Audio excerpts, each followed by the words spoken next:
So yun guys, dito na naman yung anak ni Annalyn XB. Dinala ng papa ni XB. Wala sila Annalyn, hindi umuwi dito. Kaya siyempre,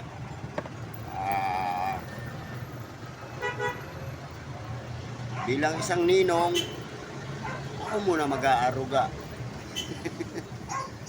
Yayo si ninong, iniwan anak nila sa akin.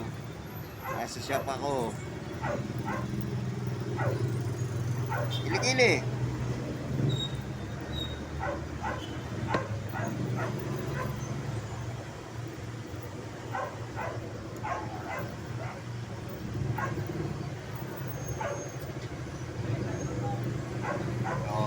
Siyempre ako marunong din mag-alaga. May mga apo kasi ako eh.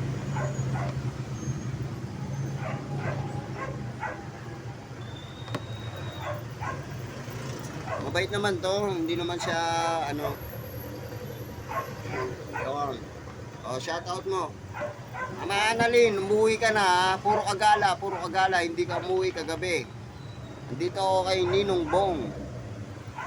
Kada pupunta ako dito, wala ka, Mama Annalyn. Paglaki ko, manda kayo sa akin.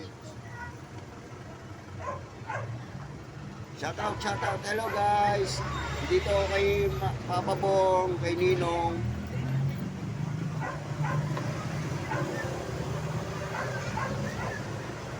Papa Bong lagi ang aking tindi at si Lolo ko. Siyempre.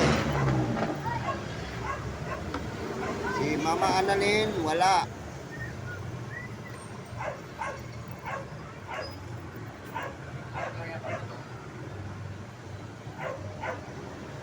Ayan, bye-bye guys.